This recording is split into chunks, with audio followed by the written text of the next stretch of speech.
We are live. Okay, so thank you all for coming. Some cameras over there. My name is Brittany Miner. I'm an occupational therapist here at Washington University in St. Louis. I'm the coordinator for the Missouri Aging and Disability Research Network, and today I'm going to be interviewing Dr. Eric Lenze. Dr. Lenze is a professor in the Department of Psychiatry at Washington University School of Medicine. He completed his education at Washington University before moving to the University of Pittsburgh to train in geriatric psychiatry. In 2007, he returned to WashU's Department of Psychiatry, where he now directs the Healthy Mind Lab. His research focuses on treatments for older adults with depression, anxiety, and cognitive decline. He also studies how to improve recovery from disabling medical conditions such as hip fracture and stroke. He's an author on over 200 peer-reviewed articles, reviews, and book chapters. And he is a practicing geriatric psychiatrist who sees outpatients and teaches geriatric mental health to young physicians and medical students at Washington University. So thank you for coming. Thank you, Brittany. So what we wanted to kind of start off with is just kind of a general overview of what is depression. Thank you. So what is depression? That's a real critical question because in the medical field, we use the same word in different ways. And I say this as someone, I see patients every week who have what you could call a clinical depression. In our field of psychiatry, we call it formally major depression. A chronic and severe enough type of depression that it requires treatment and it benefits from treatment. Of course, the term depression could just also refer to feeling depressed or having symptoms of depression. And if we're focusing on older adults today, for every one older adult who has clinical or major depression, there's probably 10 who have symptoms of depression, clinical symptoms of depression, but don't have major depression. Okay, that was a pretty large statistic of older adults with depression. We're also going to be talking about adults with disabilities who are kind of getting ready to go into aging as we get going here, but just want to keep that in mind. So what are some causes of depression, and are they different in older adults? So the main way in which older adult depression is thought to be different than depression in younger adults is for one big cause of depression is life stress, and of course the stressors in life that occur may be different in different age groups. Early life trauma, for example, is a major cause or risk factor for depression in younger adults. Actually, the onset of disability, a disabling medical event like a stroke or a heart attack or a hip fracture is a common inducer of depression in older adults. The other way in which older adults are at risk is age-related brain disease. So, for example, if we look at older adults who have cognitive impairment, they're much more likely to be depressed than older adults who aren't. Okay. It's not the cognitive impairment itself necessarily, but the underlying changes in the brain. Okay, that makes sense. So is there any sort of relation between like losing functional abilities aside from cognition and depression, or is it mostly with cognitive abilities? There is a loss of functional abilities is actually probably the main risk factor for depression in older adults, and it kind of makes sense intuitively. I can guarantee you, if you go out to, I don't know, a recreation center and you see healthy, highly functioning seniors, you're not going to see a lot of depression there. Right. Whereas if you go to a nursing home, or particularly relevant to some of my research, an inpatient rehab facility or a nursing facility that's focusing on rehab, you'll see a lot more depression, more depressive symptoms, and more major depression. Okay.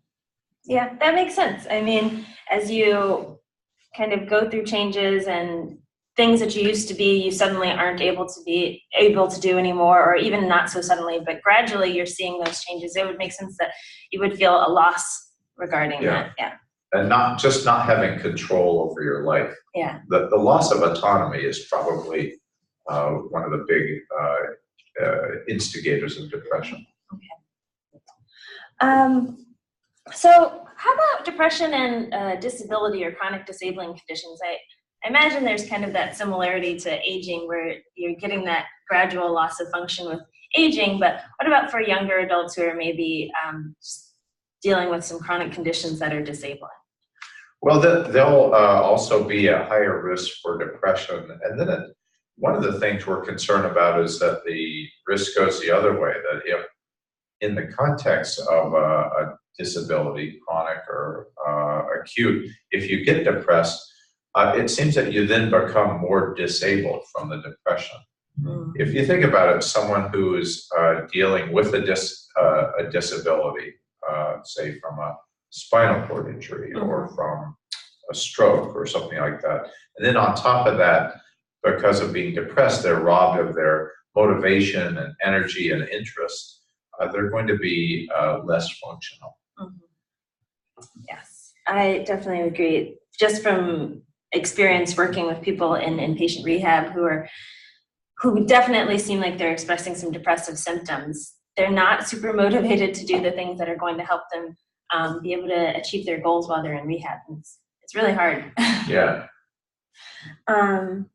So are there any early symptoms that people can look out for themselves or for their loved ones? There are, and it's important to keep in mind that we can all feel depressed or have low energy or feel maybe a little hopeless or worthless from time to time, or have our sleep or appetite be off from time to time. Mm-hmm. What makes us think of depression being clinical and treatable is that it's persistent and chronic. Okay. It's unlikely to go away by itself. And so I think it's not just looking out for specific symptoms, but looking for their persistence over time. Okay. Closely related to that, I'd say depression is, it's often hard to recognize in various like healthcare or rehabilitative settings. And then it's also hard to know, okay, is this like a normal adjustment someone's going through? Should we just watch this? Should we get treatment? I've found that one of the most helpful measures to screen for depression and then to determine whether it requires treatment is something called the PHQ-9, or Patient Health Questionnaire 9-item. For my money, the best measure out there for both screening for depression and then tracking symptoms over time. Is that a questionnaire that you need to be a physician to use, or is that something that, say, like a social worker who's working in like a Center for Independent Living or an area agency on aging could use? Oh, good question. Anyone can use it. It's actually a patient self-report question. So a patient fills it out themselves or with the help of a family member. And I've been using it with all of my older adult patients over the last few years, and I've been really impressed by how closely it tracks with my own diagnosis and assessment of depression, and by how helpful it is in making important determinations like, is this person getting better? Mm-hmm. Are they well enough? Do we need to do something else to help them? Okay, wonderful. Are there ways that you can prevent depression, or are there paths of resilience that people can kind of follow? Yeah, so there's a few important ways to prevent depression that I think are really relevant to the rehabilitation field, which one is good rehabilitation. So getting good rehab for your disability is antidepressant in a way. It can prevent depression. It can make depression go away. Another thing that prevents depression very effectively is if you're getting a treatment for depression, mm-hmm. like an antidepressant medication or talk therapy or whatever. It could be exercising if that helps with your depression. If you persist with that, your depression is probably not going to come back. So this is what we sometimes call tertiary prevention or prevention of relapse. So if an antidepressant is helping, continuing it will prevent the depression from coming back. Okay. So I guess we kind of already talked about screening that is helpful for service providers. So with that screener, is there an easy cutoff that people like service providers can use to then refer participants to further treatment? Yes, depending on the service provider, they might not need to refer a participant. It depends on whether they can arrange for the person to be prescribed medication or receive some sort of therapy. But on the PHQ-9 scale, generally a score of 10 or above is indicative of a clinically significant depression, such that some sort of treatment is needed. Okay. And for clarity, the PHQ-9 is simply, it's 9 items, each of the symptoms of major depression on a 0 to 3 scale. So for example, the first item is how much have you been feeling sad or down or depressed over the last 2 weeks? And if you said not at all, then that's a 0 all the way up to most of the time would be a 3. Okay. And then you sum up all of those. And if out of a possible 27 points, if you got 10 or higher, that's pretty indicative of depression that should be treated or referred for treatment. Okay. Is that questionnaire pretty widely available? Yeah, just Google it. Just Google it? Oh, yeah. Perfect. Type in PHQ-9 on your search engine, you'll find it immediately. Great. Free is the best. Yes. So let's kind of switch gears a little bit and kind of talk about medication. Are there any side effects of antidepressant medications that are different with aging? Yes, there are. I've done a lot of research in antidepressant use in older adults. I mean, the bottom line is they appear to be as effective for older adults as they are for younger adults. But the main difference is in their side effect profiles, particularly many of the older antidepressant medications, the ones that first came out in like the 1960s, medications like amitriptyline, Elavil, for example, can cause cognitive side effects and make older adults over-sedated and therefore more prone to fall, for example. Fortunately, a lot of the newer antidepressants don't have those side effects. Those are what tend to be used by and large anyway, but the good thing is that they're less prone to side effects in older adults as well. Okay, great. What about a lot of adults with physical disabilities may be on a lot of pain medications or possibly anti-spasticity medications? Are there any interactions with antidepressant medications? Good question. The short answer is yes, with some. Yes. There is no short answer, actually. Right. Some of the antidepressants that are commonly used are more prone than others to interact with certain other medications. This is a really complicated field. I have to say, I focus on this all the time, and I still have to go online and search drug interactions for certain medications. So I guess one thing that could be done is avoid those drugs those antidepressants that are more likely to interact. But it's hard to, in a short time, point to just one or a few medications to always use. I mean, the fact is the best antidepressant medication for a patient is the one that's worked for them in the past or is working for them now. Yeah. So this is what happens to me as a provider, a treater. The patient gets referred to me and they're on an antidepressant. I'll worry about drug interactions, but the first thing I'll worry about is it working? Yeah. And are they tolerating it? If it's working for them, then I'll figure out what to do about drug interactions. But if someone comes to me on no medication ever, and I'm just choosing from a list of antidepressants, then I'll choose one that doesn't cause drug interactions. Okay, that makes sense. So what are some factors that someone should consider when choosing a treatment or therapy, or even just trying to find a therapist or a psychiatrist? Yeah, that's so first choosing a treatment, second choosing a therapist or psychiatrist, or how to get in to see one, a particular problem sometimes in St. Louis. I think the most important factor in choosing a treatment is the patient's preference. Okay. If the patient has a strong preference for something, then that's usually the best way to go. And beyond that, I would say something that has it's not rocket science in many ways. If something's worked for a patient in the past, that would be the go-to treatment. Yeah. Whether it be medication or therapy. And if something really clearly didn't work for them in the past, try something else. Okay. And you also asked about choosing a therapist or a psychiatrist.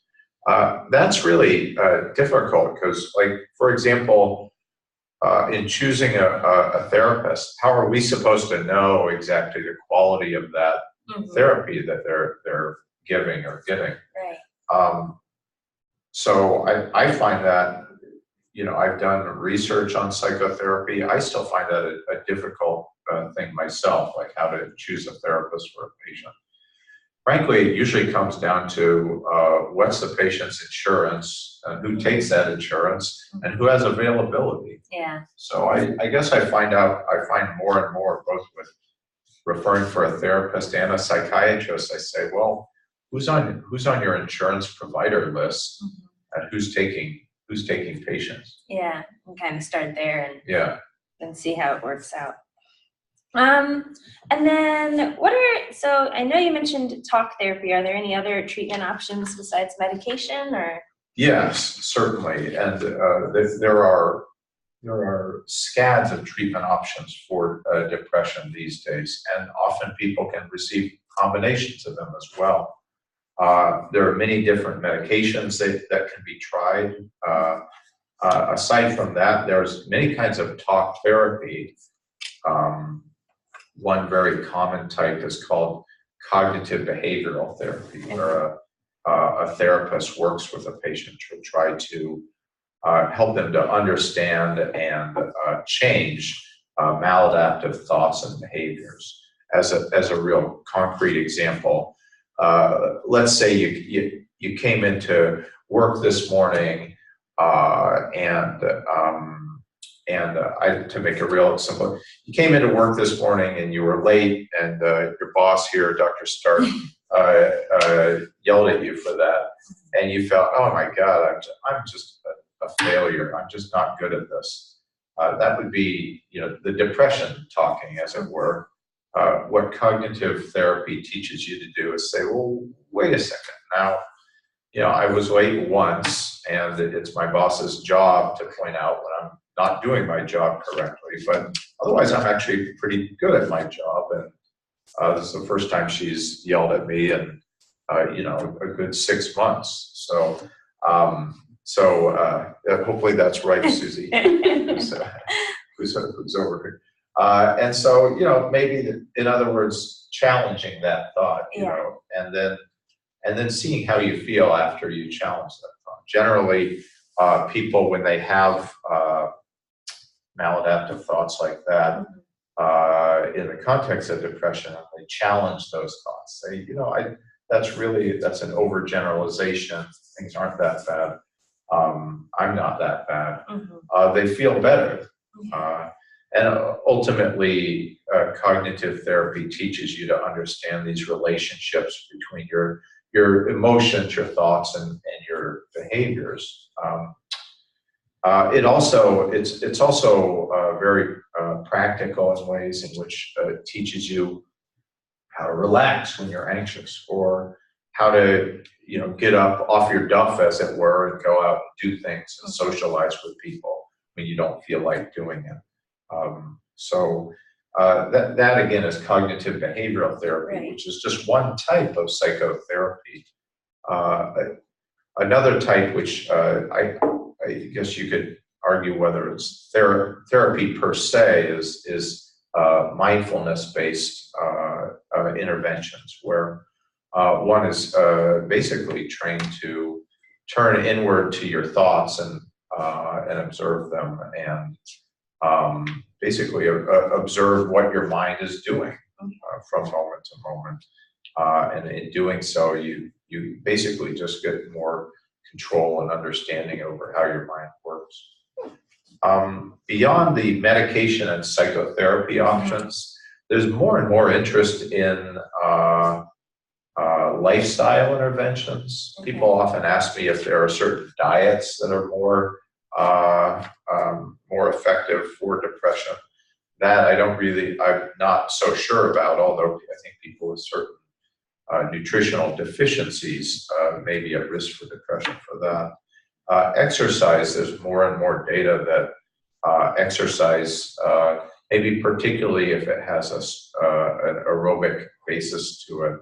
So we're not talking about having to run a marathon here or something like that, but just something that gets your heart rate up, gets you feel like you're actually exercising, sweating a bit, may have in many people some profound antidepressant effects. I'll put it this way: if every one of the older adults in the St. Louis area was a regular exerciser, I'm pretty sure I'd be out of a job. So, and then for people with maybe more treatment-resistant types of depression, let's say something that's not been persisting in spite of medications or talk therapy, there are what are called neurostimulation treatments. For a long time, I don't know, for almost 100 years now, there's been something called shock treatment or electroconvulsive therapy, which to this day remains the most effective and fastest working treatment we have for depression. Wow. Many people have fear of it. There's still a lot of stigma associated with electroconvulsive therapy. The movie One Flew Over the Cuckoo's Nest, even as old as it is, it really, I think most people think of that movie when they think of shock treatment. It's not actually that way. I think once most people see shock treatment in action, they say, oh, is that all there is to it? But nevertheless, it tends to be kind of a second or third line treatment. There is a magnetic stimulation treatment called TMS, transcranial magnetic stimulation, which is an outpatient procedure. You go to an office and a physician points basically a high voltage, it's not voltage, but high power magnet at a certain part of your brain that's involved in depression, and stimulates that daily for 5 days a week for several weeks. And that has significant antidepressant effects as well. I think many people like the idea of TMS because they don't have to take a drug, that it's actually really getting at the part of the body, the part of the brain that's actually involved in depression. And it's relatively side effect free. Probably the biggest problem with it is that you have to go into someone's office for 5 days a week, and so you have to make the time to do that. Not always convenient. And there are other treatments that are coming down the pike. So I think if I look through the looking glass to 10 years from now, I'd say there will be a lot more medications that are available that are of a different mechanism than all the current medications, and maybe better or have fewer side effects or work in people who are not currently benefiting from medications. Another thing is that the biggest challenge with getting talk therapy is, again, you have to find a therapist. Right. You have to drive to their office weekly. Oh, and then, they go on vacation, so they have to cancel, and then you're sick, so you have to cancel. it takes quite a motivated person to do that, and of course it costs money as well. More and more researchers are trying to take the active ingredients of those therapies and put them in what are called digital therapeutics. So using the internet or even your cell phone to do what a therapist would otherwise teach you to do. And I think over the next 10 years, we'll just see a huge rise in those kinds of mobile health or internet-based treatments for depression. Like a virtual session or not involving a person on the other end at all. Correct. So one would have liked to see more what you're describing like telehealth interventions, where instead of having to drive to the therapist's office, you just get on your iPad or whatever and talk to them that way. That's a lot less available than you might expect that it would be. You'd think that there would be more of that now, just because it'd be so much more convenient. But probably more of the machines themselves taking over some of the roles of the humans, or augmenting. Right. So I think we've got a number of people who are listening in or watching, and so I'd like to invite them to ask questions. If you could type in your question, we'll kind of read them that way, because I'm not entirely sure whether I allowed you guys to unmute yourselves, and I don't want a torrent of people talking all at once. So if you could type in your answer, there should be a chat box that you can see if you are watching on your computer. If you have called in and you don't have the option to type, then we will try to also get to you. But we're going to start with the typed questions. Are there any, Susie? So I have a question. Okay. One of the things that I'm thinking about is we have participants on this webinar and people who will review it later who are across the state of Missouri. So we have some folks in very rural areas where there might not be an available psychiatrist. So can you talk about those options of how do you find care, and can a primary care physician provide mental health services? So what ideas would you have for folks that aren't in an urban area that might not have access to all the resources that we have here at Washington University? Sure, and many people in St. Louis have that same problem, which is a dearth of resources available. So I guess the first question is, okay, if I'm depressed or if my patient's depressed, again, clinically depressed, do they need to see a psychiatrist? By and large, most people don't need to, and the front line of care tends to be either therapists or people's primary care doctors. Given that the newer medications, and of course I'm talking about medications that have been available since the 1990s, so not so new, but the commonly used medications, primary care doctors can prescribe them safely and usually know how to do so. I think where I see maybe the care falling a little short is in if a patient's not benefiting enough from their antidepressant to say, hey, let's increase the dose or let's switch it to something that's more likely to work. And so, I think it's less than ideal, but it's almost incumbent on the patient themselves to bring it up to their primary care doctor. Hey, you prescribed this medicine for me. I don't think it's working well enough. Should we do something about it? Whereas if they go to see a psychiatrist, the psychiatrist will pick up on that. But we tend to be, we're called tertiary care for a reason. We tend to be the ones who see patients who are remain depressed in spite of their primary care doctor. I will mention one very specific resource in Missouri, and this includes rural Missouri. For adults 60 and over, we have an ongoing treatment study at WashU. I'm the head of it. It's called the Optimum Study.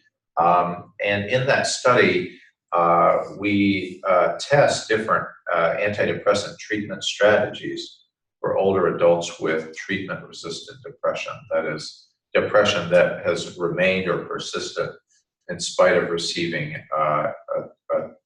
a good trial of an antidepressant.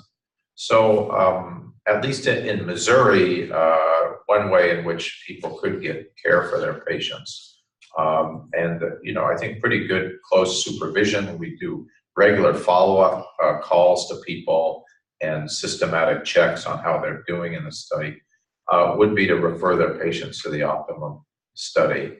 I think that they could, if you just type in, I think optimumstudy.org, you'll find our study online. Put it on our website. Yeah. Thank We you. can put a link on the It'll website. be on the website. Mhm. So one of the interesting things about this research consortium that we're working with is this is kind of an interesting blend of independent living centers that serve people with disabilities and area agencies on aging, which primarily serve older adults. And we're interested in the group of people that are really kind of in their late 40s, early 50s, up to 64, because we've noticed that those particular individuals who have lived with a disability for a long time have what we have noted, we sometimes call it accelerated aging. So even though they're 50 years old, they may appear to have other comorbid conditions that make them start to look like they're 65 or 70. So I was curious about when you talked about the medication optimization for maybe considering changing older adults' medications. One of the things that this group has been telling us in some surveys that we've been doing is there is a very high rate of falls among this population, even at this young age. And because of the physical limitations some of these folks have, they're serious falls. So I wonder if medication optimization for all medications, and I know that's an area of expertise that you have, would be something that we would want to think about. And how would a patient go about doing that with a primary care physician? Do you have any advice?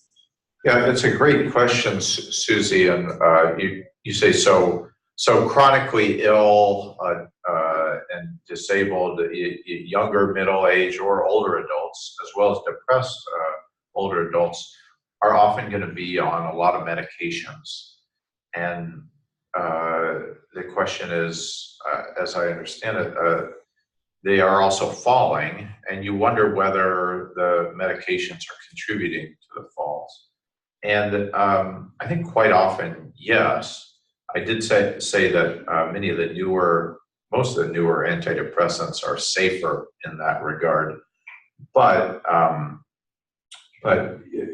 much safer, we still don't know, frankly. But I would say that medications can contribute to falls in a couple of ways. First of all, pretty much any medication that causes sedation can also cause falls. And any medication that can cause cognitive impairment can cause falls. And that's a darn long list of medications in older adults. It includes many psychiatric medications. It includes many what are not called psychiatric reasons, but are used for other CNS or brain reasons, like chronic pain or spasticity. And then it includes many medications that are used for totally non-brain reasons, like many commonly used bladder and GI medications and allergy medications even can cause falls, again, as well as cognitive impairment. And then finally, many over-the-counter medications can cause falls. If any of you on this webinar like to take Tylenol PM or something for to go to sleep at night because you thought it was a safe over-the-counter medication, let me cut that right out from under you. I'm afraid it's actually one of the most, at least for older adults, one of the most harmful medicines there is because of the Benadryl that's in it. And then there are medications, as I said earlier, that by themselves are safe, but when interacting with each other can cause falls, basically by interfering with each other's metabolism or elimination out of the body, and therefore pushing each other's drug levels up. That's a tough area to really get into much detail about. In fact, all of this is pretty tough. Like most physicians don't know which of these medications have these problems and which don't. So what's your patient who's on 20 medications, or one of their providers who notices that their patient's on 20 medications and is falling a lot? What are they to do about it? Well, I would say that geriatricians and geriatric psychiatrists do have that knowledge set. Now, it probably doesn't help that I'm the only geriatric psychiatrist in practice in the entire BJC and WashU system. Wow. And I have a one-day-a-week clinic with respect to access. But there are many good geriatric psychiatrists in the community, and there are many good geriatricians both within WashU and within the community who have that expertise. And again, it's kind of a specific expertise to be able to look at a list of medications as long as your arm and say, aha, that's why you're falling, or these two drugs interact and that's why you're falling. I wish there was more we could do about it. I feel like it's becoming a bigger and bigger problem as people are just on more and more medications. So I have another question. I was wondering, in a little different direction this time, what advice would you give to the directors of area agencies on aging or independent living centers? Because I know from conversations with them, depression is a concern, and they have programming opportunities. So what are the kinds of programs that you would recommend they think about or bring into their agency? I know, for example, we have the Wellness Center here at Paraquat and the Independent Living Center in St. Louis, which makes it accessible and practical and fun to exercise, even if you have a severe physical disability, and there's resources here for that. So accessing resources that are available, but what other ideas or programs would you have for those agency directors? That's a really good question. I wouldn't be a good psychiatrist if I didn't answer, it depends. But let me just say, it depends on what your goals are. If it's to maybe improve the emotional health of your population broadly, maybe not with less of a specific focus on people with persistent clinical depression and more of just a focus on improving emotional health, whether it be symptoms of depression or anxiety or social isolation or whatever. There's a few things. One is, I would say, group-based programs would be more effective and cost-effective, I think, than individual one-on-one programs. Probably because I've been doing research on it for several years now, I'm a big believer in mindfulness programs, which can be offered at fairly low cost because you can have one mindfulness instructor and bring 20 people in for a group. And that our data suggests to date that it has significant antidepressant, anti-anxiety benefits, and actually may even improve brain health as well. I think another would be trying to hook people up with self-help and online and peer-led support. All of that very cost-effective. Specifically, what would be really what exactly are your goals again? But there are lots of good self-help books and other sort of self-help things like apps, websites for depression, and depression's co-travelers like anxiety, anger, you name it. Then I guess and so I think those would be great programs. I think any sort of exercise program is going to also have antidepressant effects in that population. I think that the more we can think about, how to get more and more of our disabled adults or older adults into community-based exercise programs, and to get them to stick in those programs, forever, basically, persist in those programs. I think the better, not only physical health and functional health, fewer falls, but the better emotional health. Then if you're talking about like what do they do about that? Okay, here's a patient, we try to engage them in exercise and this and that, but they really seem profoundly depressed or profoundly maybe anxious, or we just can't engage them. How do we get them into treatment? I think usually in those cases, it's going to start with that patient's primary care doctor. I mean, if it's possible to have one of your staff actually attend a primary care visit with that patient, or to hook up with that patient and their family, and to try to activate and engage everyone to get them into help. I think that would be helpful. In other words, a program or an agency can be an effective portal of entry into good mental health care by helping explain what the urgency for care is to a provider. And again, I think often engaging the family. That's one thing I've noticed for patients who get in to see me, which is not always easy, because like I said, the one geriatric psychiatrist in our entire system, it's often a very motivated family member who drives that. And on the other end of things, I make sure to keep that family member in the loop and make sure they know, look, we're going to need your help to help your loved one get out of depression and stay out of depression. Make sure they come to follow-up visits, make sure they take their treatment, come by, get them to see if they'll go on a walk with you, or out to programs. But I think the agencies are probably doing a lot more than they might realize actually for depression and for mental health in general. As a good rule of thumb, anything you're doing to get and keep people physically active, cognitively active, socially engaged is going to be antidepressant. Antidepressant, anti-anxiety, good for the brain.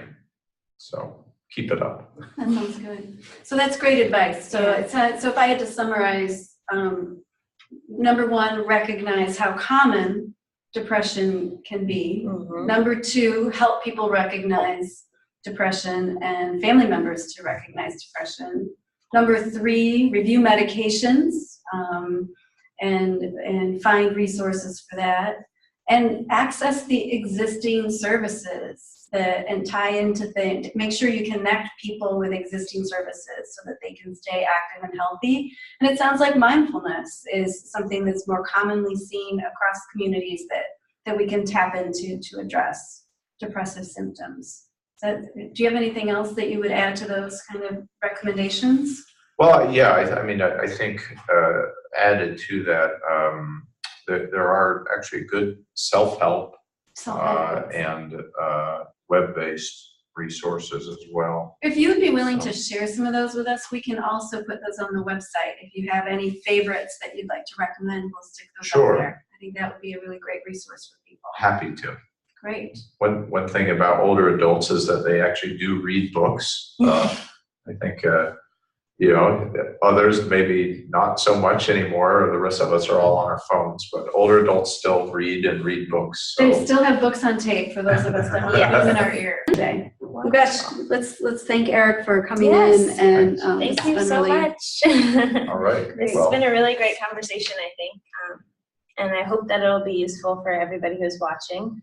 And it will be posted up on our website, aginganddisability.woostel.edu, as well as on another website, which is cedarmidwest.org. So cedar like a cedar tree, cedarmidwest.org. So it'll be on both of those websites if you would like to watch it later, or if you'd like to send it to a friend or a colleague who you think would benefit. So thank you again. Thanks. Thank you, Brittany. Thank you.